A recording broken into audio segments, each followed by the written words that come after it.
Hey guys, CJ here, and if you're like me, you probably got a bunch of different devices in your household.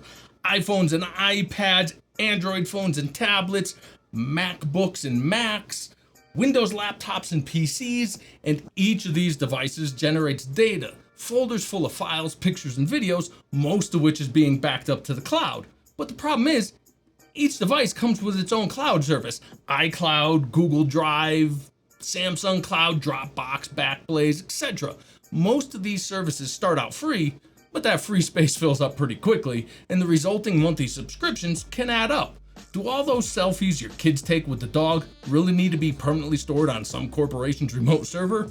Probably not. So, can this little box help manage more of your data locally and keep your ever-expanding cloud from overflowing? Let's find out. It's the money. Hey guys, welcome to Elevated Systems, where today we're going to take a closer look at whole home network and cloud storage. Now, I know this might not sound like the most exciting topic, but trust me, it's actually incredibly relevant to your daily life. With the right setup, you can easily take all the data generated by all the devices in your home and back it up to a single convenient location. From there, you can then selectively back up certain pieces of data to one or more cloud services for even greater peace of mind. This is known as the 3-2-1 backup rule. 3 copies of your critical data on 2 different medias with 1 copy off-site. Now, most homes nowadays and even small businesses use 2 of the 3 methods in the backup rule. You generate data on individual devices, and that device sends backups to a cloud service. The problem with this is, in addition to what I mentioned in the opener, is let's say you've run out of space on your phone, so you delete a few photo albums, including the pics from last year's family trip to Disney World. But it's okay because it's backed up on the cloud, right? Well, if that copy on the cloud is the only copy left, it's not a backup anymore. It's the primary. If you do something silly like free up space on your cloud service, including those Disney pics, or something really silly like delete your cloud account, well, let's just say I hope your SO never asked you for that pic of little Johnny on the teacups because they can't find the last one you sent.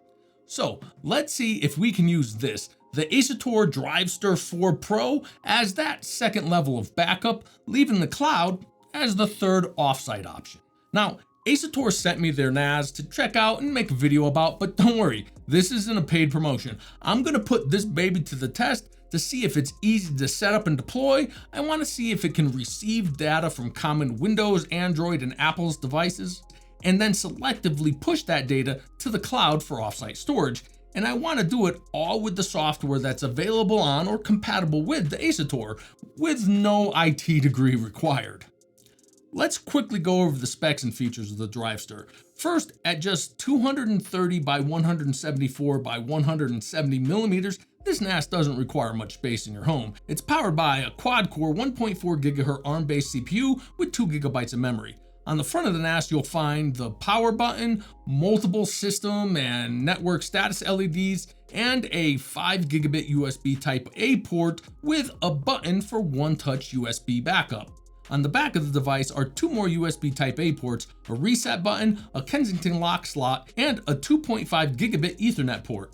Finally, this is a 4-bay NAS, and while it is compatible with 2.5-inch SSDs, Seagate sent over 4 of their 3.5-inch Ironwolf 4TB NAS drives, which will give us 16 terabytes of raw storage.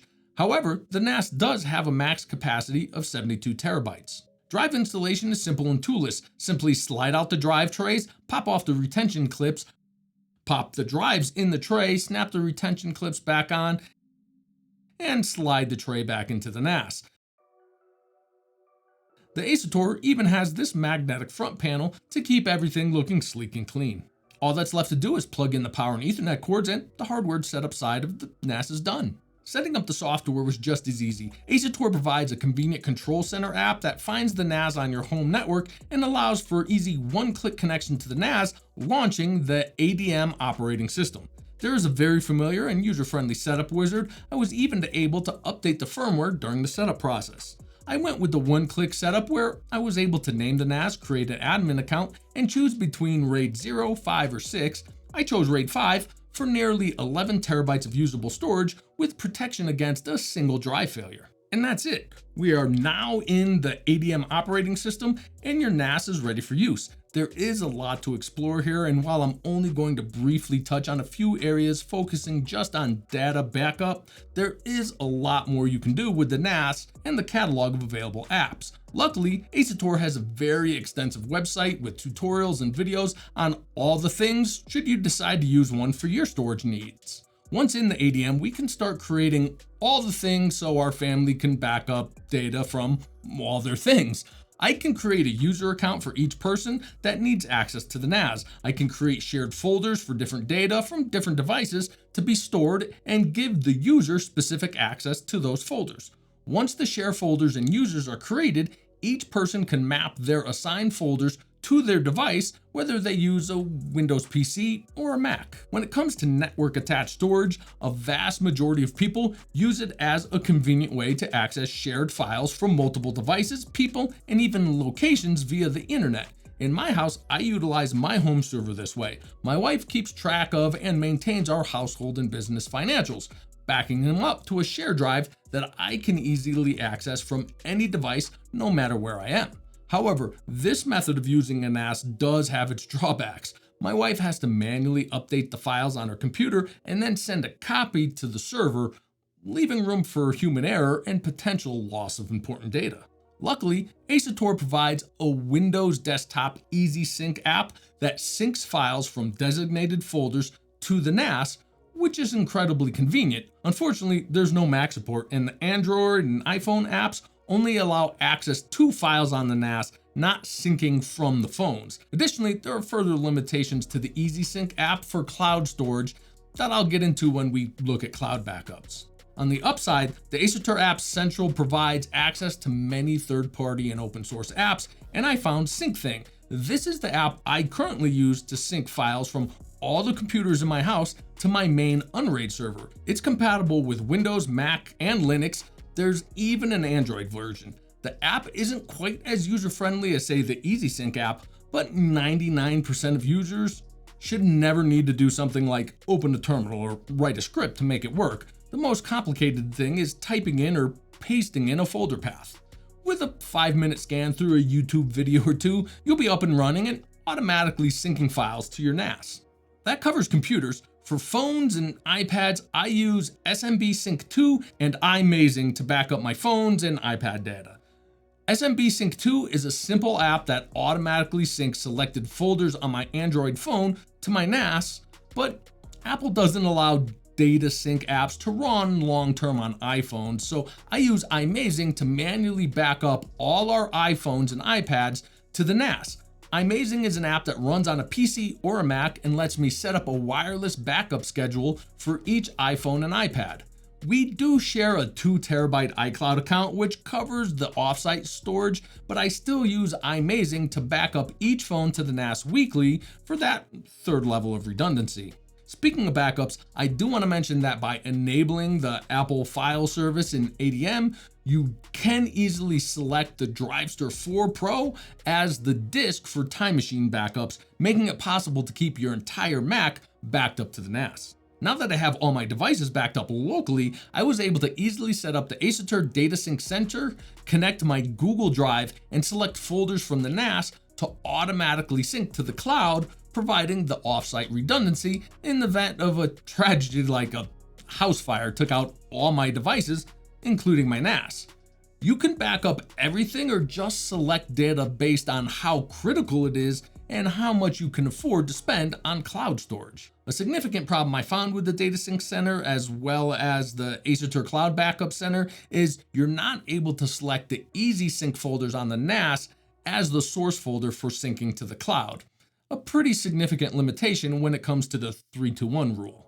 Now, alternatively to buying massive amounts of cloud storage, you can purchase a second NAS and keep it at a friend or family member's house and use it as your offsite storage. Asustor provides a good tool to do this across the internet while encrypting everything. That's exactly how I'll be using this Drivestor 4 Pro. In fact, by the time you see this video, I'll have taken this NAS to a different state and set it up as my backup server, allowing me to store important but not critical data while reducing my annual cloud storage costs by about $500. And at its current price, plus the cost of the disks, this NAS would have paid for itself pretty quickly. My final thoughts on the Drivestor 4 Pro. I think it's a budget-friendly 4-bay NAS that's super easy to set up and use. With its power-efficient design and user-friendly operating system, you can set it up as your very own personal home cloud solution using some or all of the software tools I just demonstrated. On the hardware side, the quad-core ARM CPU and 2 gigs of RAM is perfectly adequate to handle the job of a storage server, and it's what makes the NAS so relatively affordable. However, while it is capable of running some other apps, this isn't the hardware to run things like virtual machines, a full-fledged media server, or multiple Docker apps running simultaneously. On the software side, the ADM OS is one of the better and user-friendly NAS operating systems I've seen. It gives you everything you need to manage your NAS without cluttering things up with seldom used bells and whistles. However, the Asustor native software, specifically the EasySync suite, needs more work. I think including EasySync support for Mac and mobile devices and incorporating a cloud backup pipeline into it could make this a more affordable alternative to something like the Synology DS920 Plus or QNAP TS451D2. As it stands, I think it's an excellent choice as a backup to a primary server. If you already have a home server, maybe something like the Unraid server I demonstrated in a video a while back, then this can be a simple and affordable backup server to that, whether it's offsite like I'm going to use it or just as an on-site failover server. For current pricing and availability of the Asustor Drivestor 4 Pro, check the link in the description. If you have any questions, be sure to ask in the comments, and as always, it'd be great if you hit that like and maybe consider subscribing, and I'll catch you in the next one. As I was reviewing a home server, I had an overwhelming urge to enjoy a craft beer.